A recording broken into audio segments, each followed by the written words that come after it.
But there's a reason. There's a reason. There's a reason for this. There's a reason education sucks, and it's the same reason that it will never, ever, ever be fixed. It's never going to get any better. Don't look for it. Be happy with what you got.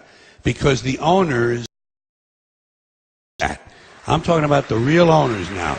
The real owners, the big wealthy business interests that control things and make all the important decisions.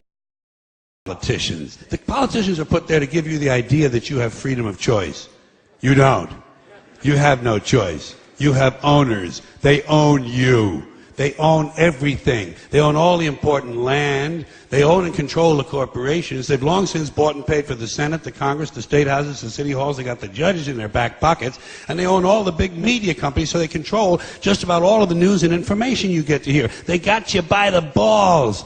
They spend billions of dollars every year lobbying to get what they want. Well, we know what they want. They want more for themselves and less for everybody else. But I'll tell you what they don't want. They don't want a population of citizens capable of critical thinking. They don't want well-informed, well-educated people capable of critical thinking. They're not interested in that. That doesn't help them. That's against their interest. That's right. They don't want people who are smart enough to sit around the kitchen table and figure out how badly they want that. You know what they want? They want obedient workers. Obedient workers. People who are just smart enough to run the machines and do the paperwork and just dumb enough to passively accept all these increasingly shittier jobs with the lower pay, the longer hours, the reduced benefits, the end of overtime, and the vanishing pension that disappears the minute you go to collect it. And now they're coming for your Social Security money. They want your fucking retirement money. They want it back so they can give it to their criminal friends on Wall Street. And you know something? They'll get it. They'll get it all from you sooner or later because they own this fucking place. It's a big club, and you ain't in it. You and I are not in the big club. And by the way, it's the same big club they used to beat you over the head with all day long when they tell you in their media telling you what to believe, what to think, and what to buy. The table is tilted, folks. The game is rigged. And nobody seems to notice. Nobody seems to care. Good, honest, hard-working people, white collar, blue collar, doesn't matter what color shirt you have on. Good, honest, hard-working people continue. These are people of modest means. Continue to elect these rich cocksuckers who don't give a fuck about them. They don't give a fuck about you. They don't give a fuck about you. They don't care about you at all. At all. At all. Yeah. You know? And nobody seems to notice, nobody seems to care. That's what the owners count on, the fact that Americans will probably remain willfully ignorant of the big red, white, and blue dick that's being jammed up their assholes every day. Because the owners of this country know the truth. It's called the American dream, because you have to be asleep to believe it. Thank you, Mr. Speaker. The last nail is being driven into the coffin of the American Republic, yet Congress remains in total denial as our liberties are rapidly fading before our eyes. The process is propelled by unwarranted fear and ignorance as to the true meaning of liberty. It is driven by economic myths, fallacies, and irrational good intentions. The rule of and authoritarian answers are offered as panaceas for all our problems. Runaway welfareism is used to benefit the rich at the expense of the middle class. Who would have ever thought that the current generation and Congress would stand idly by and watch such a rapid disintegration of the American Republic? Characteristic of this epic event is the casual acceptance by the people and the political leaders of the unitary presidency, which is equivalent to granting dictatorial powers to the president. Our presidents can now, on their own, order assassinations, including American citizens, operate secret military tribunals, engage in torture, enforce indefinite imprisonments without due process, order searches and seizures without proper warrants, gutting the Fourth Amendment, ignore the 60-day rule for reporting to the Congress the nature of any military operation as required by the War Powers Resolution, continue the Patriot Act abuses without oversight, wage war at will, treat all Americans as suspected terrorists at airports with TSA groping and nude X-raying. And the Federal Reserve accommodates by counterfeiting the funds needed and not paid for by taxation and borrowing, permitting runaway spending, endless debt, and special interest bailouts. And all of this is not enough. The abuses and usurpations of the war power are soon to be codified in the National Defense Authorization Act, now rapidly moving its way through Congress. Instead of repealing the 2001 authorization for the use of military force, as we should, now that bin Laden is dead and gone, Congress is planning to massively increase the war power of the President. Though an opportunity presents itself to end the wars in Iraq, Afghanistan, and Pakistan, Congress, with bipartisan support, obsesses on how to expand the unconstitutional war power of the President he already holds. The current proposal would allow a President to pursue war anytime, any place, for any reason, without congressional approval. Many believe this would even permit military activity against American suspects here at home. The proposed authority does not reference the 9/11 attacks. It would be expanded to include the Taliban and associated forces, a dangerously vague and expansive definition of our potential enemies. There is no denial that the changes in Section 1034 totally eliminates the hard-fought-for restraint on presidential authority to go to war without congressional approval achieved at the Constitutional Convention. Congress's war authority has been severely undermined since World War II, beginning with the advent of the Korean War, which was fought solely under a UN resolution. Even today, we're waging war in Libya without even consulting with the Congress, similar to how we went to war in Bosnia in the 1990s under President Clinton.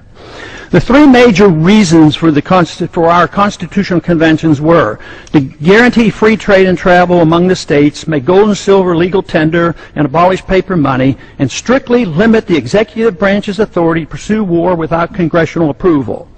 But today, Federal Reserve notes are legal tender, gold and silver are illegal. The Interstate Commerce Clause is used to regulate all commerce at the expense of the free trade among the states. And now, the final nail is placed in the coffin of congressional responsibility for the war power, delivering this power completely to the President, a sharp and huge blow to the concept of our republic. In my view, it appears that the fate of the American is sealed, unless these recent trends are quickly reversed. The saddest part of this tragedy is that all these horrible changes are being done in the name of patriotism and protecting freedom.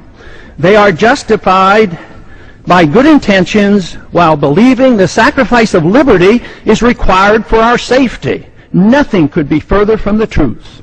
More sadly is the conviction that our enemies are driven to attack us for our freedoms and prosperity, and foreign policy that has generated justifiable grievances and has inspired the radical violence against us.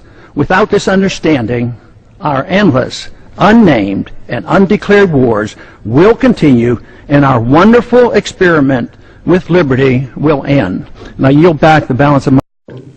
With unmatched economic power and military might, the threat is nearly invisible in ordinary ways. It is a crisis of confidence. It is a crisis that strikes at the very heart and soul and spirit of our national will. We can see this crisis in the growing doubt about the meaning of our own lives and in the loss of a unity of purpose for our nation. It has been part of a living history of America, even the world. We always believed that we were part of a great movement of humanity itself called democracy, involved in the search for freedom. And that belief has always strengthened us in our purpose.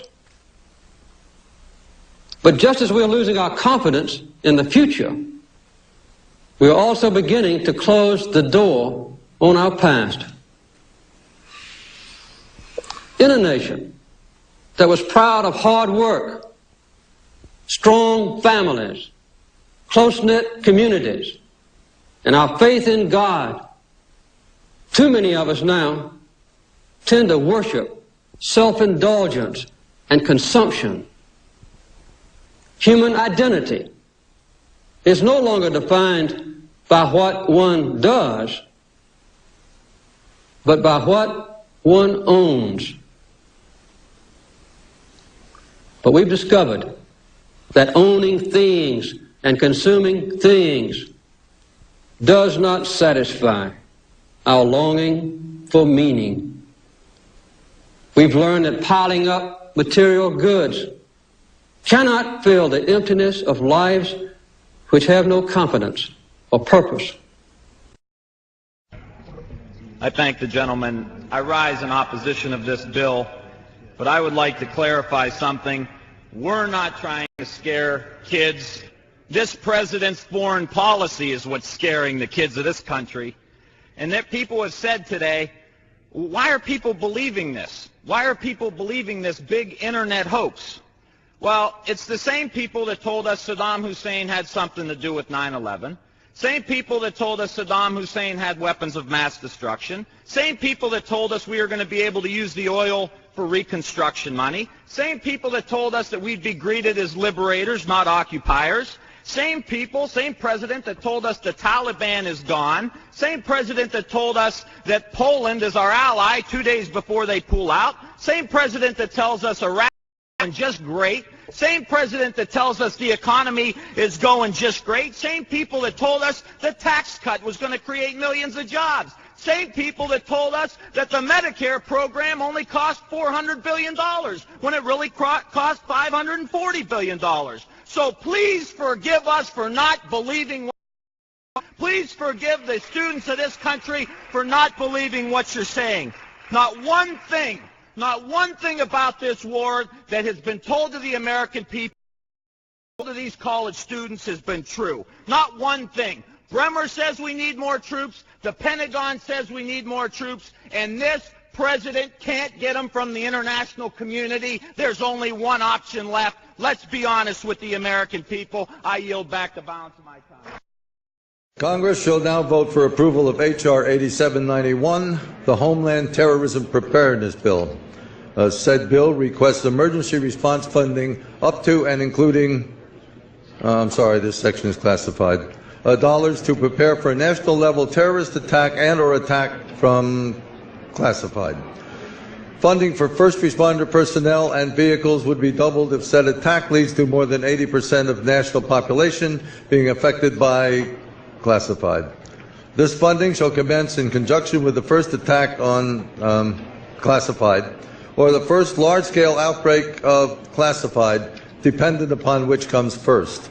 Civilian and military units shall be trained in containment and combat of classified, including irradiated with possibility of classified airborne, classified flesh-eating, classified, and or all of the above in such event as classified spewing, classified escape, are released or otherwise become uncontrolled. Air Force units may also be directed to combat said classified due to their enormous size and otherworldly strength. Should event occur in urban areas,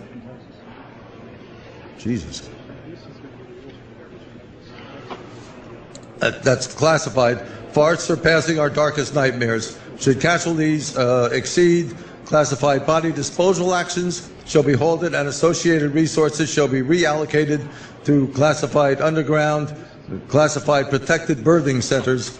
A new Bill of Rights shall be drafted and approved by classified. Having now reviewed the bill, I ask you to please cast your votes.